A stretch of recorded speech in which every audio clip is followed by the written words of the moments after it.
Hello, good gamer nerds and gamers wherever you are throughout the world or wherever you may dwell. This is you could say a reboot or season two or whatever of the gaming adventures of Diamond Welch.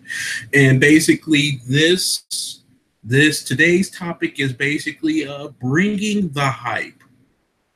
Well, we have four topics, and I'll go over them topics for you. Topic one is the title, Bringing the Hype. Topic two is how to execute it. Topic three, let the players run free. Topic four, the grand finale. So we'll start with topic one. So first off, I like to have you look at the picture that is being presented to you. Basically, that is you. You are the DM, ST, GM, or wherever you call yourself. That is you. That is you getting ready to make your scenario soup, about to put in the alignments, about to put in all that good stuff, whether you be in the org or around the tabletop session or whatever, wherever you are. You are basically thinking of a scenario. You're probably sitting somewhere having a drink or something, writing down, getting ready to write down your scenario for next week or tomorrow or whatever. And you're trying to figure out how to bring the hype. You're trying to figure out what can I do to bring the heat, bring the fire. What can I do to hype this up? You're trying to figure out what can you do to engage the players, and that is basically the very thinking for someone who storytells or whatever should have. How can I bring the hype? How can I make this scenario hype enough where people can get interested into the plot that I'm trying to bring out?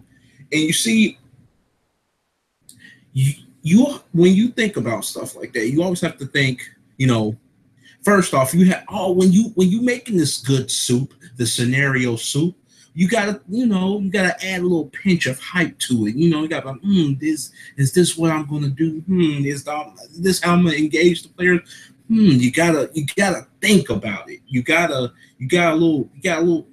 think, resonate on it a little bit. You always have to figure out what can you do to make this not only epic, but also just what would draw them in. What has you been seeing from your players that has been what have they been interested in? It could be like an artifact or an ancient scroll or a spirit or whatever. Like what has been catching the players' eyes lately, and try to execute from there. And that is where topic two comes into play. How to execute it. You see, I think too many times that as DMs and storytellers, we usually execute stuff as going to like one of the most notable of players and stuff, and giving them the plot cookie there. But I think you can actually do something a little bit different. Go to that. Yeah, I like when I storytell, I like to pick on the quiet people. Like I like to pick on the ones that's kind of reserved a little bit. Kind of content on just being quiet, just like, I'm gonna give you a plot cookie right then and there.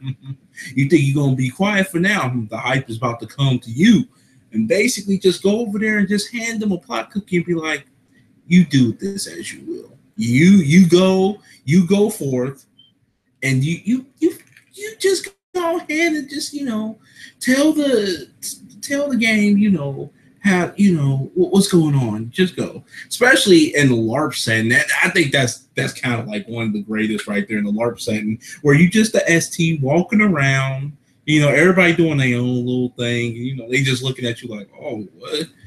Why is Diamond walking around? Like, why he got that little creepy expression on his face? Oh, what's he about to do? And then you just go to that one quiet player and then just tap him on the shoulder and just be like, I got a plot cookie for you. And then you just watch how their eyes just light up and be like, oh, really? And just be like, I give you this. Do as you will.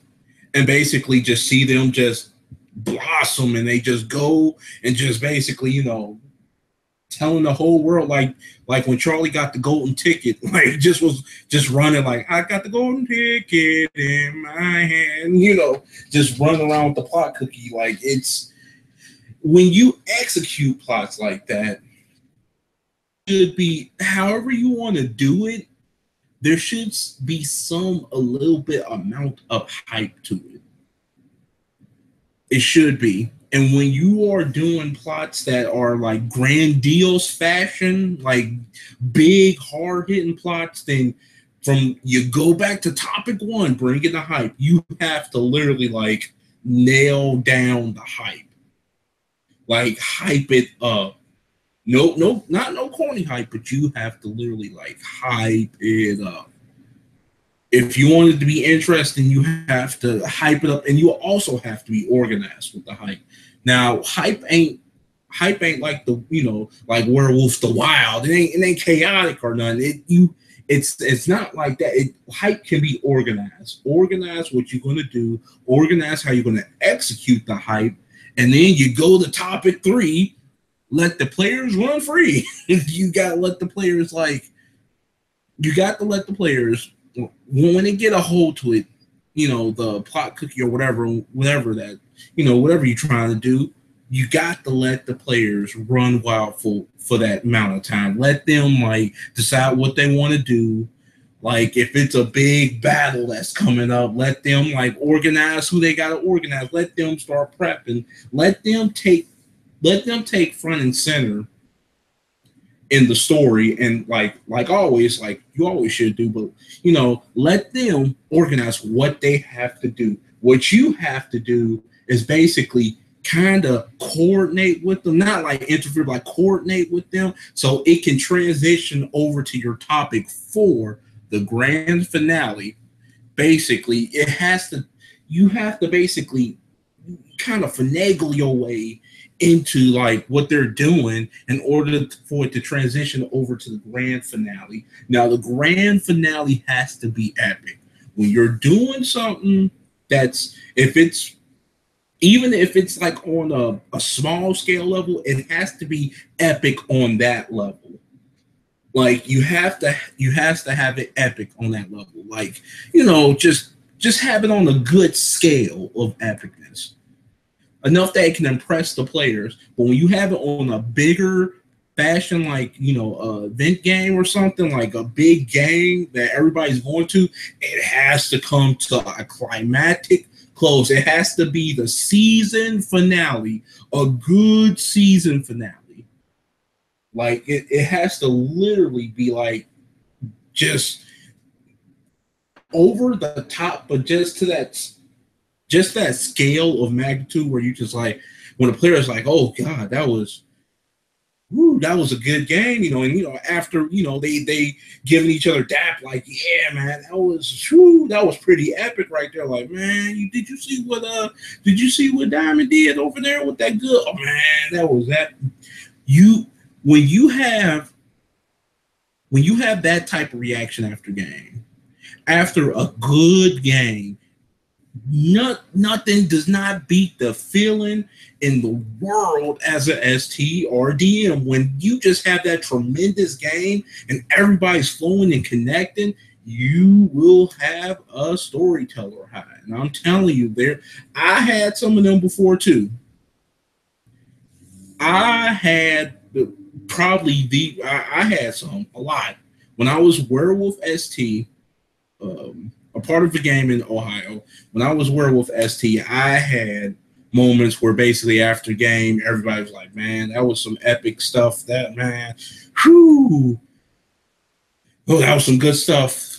Like, I will say, for example, I had one where basically, I think it was the first real deal, like, going into the worm, domain, basically, Fomori Factory, and just basically the werewolves just hamming it up, basically. And then the second one is going to have to be, I did a Shadow Lore plot, which That was pretty good. The players who was in that, they know. And then the last one will have to be a Get a Fairness Adrian challenge when he was awarded an Iron Hammer at the end of it, basically. Those three were basically probably the most hypest of hype moments for me, basically. They were hyped and they were tremendous. You see, but back to the topics, that right there, when you're able to execute stuff on that grand, like not a grand fashion, but like when you're able to execute stuff like that on that like small fashion, then when you're trying to transition over to like executing something on a grander fashion, there's a difference, but also it should all apply to the same what you're trying to do. You know, bring the hype, execute it, let the players run free, and then the grand finale. Those are the 4 ingredients that you need. And I'm not going to put in there good storytelling because that's what you always should have. And whatever you do when you're making your scenario soup, you should have that. You should have that. That should comes with it. It should be a hard-hitting story before you do anything. That's whatever you do. When you write up a scenario, it has to be a story that congeals with all the 4 ingredients. It's almost like you making a Powerpuff Girl, you know.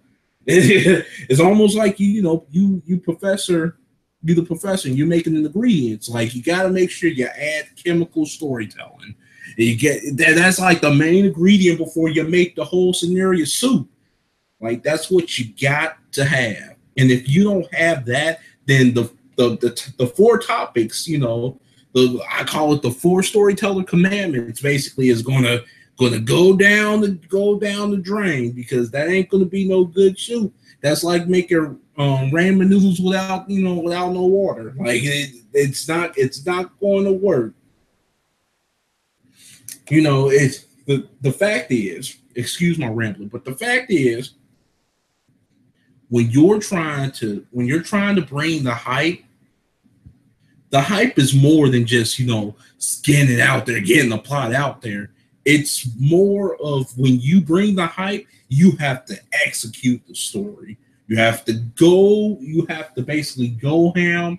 When you bring the hype and you bring it to the point of like basically like just to a big escalated fashion, you have to execute. You know, you have to go through. It's not about just saying a couple of stuff and just being like, well, I brought the hype. That's the only thing I can do. I'm about to let it be a little letdown. Nope, you have to finish. You have to follow through with it. That's what you got to do. And basically, it all comes down to that. You know, bring the hype, organize the hype, you know, execute the hype, and basically just let the players do what they do. And then, you know, when they doing what they doing, you know, going through their adventures to get to the grand finale, then just execute it. Just, you know, bring it to the close and make this be either epic on a grand fashion or epic on the local fashion or a tabletop fashion. You know? But that is all I got to say, you know. And I thank you all for watching, whoever watching out there. You know, thank you for watching. This has been another, I guess, reboot of the gaming adventures of Diamond Welch. Thank you, and you have a blessed day or night wherever you are.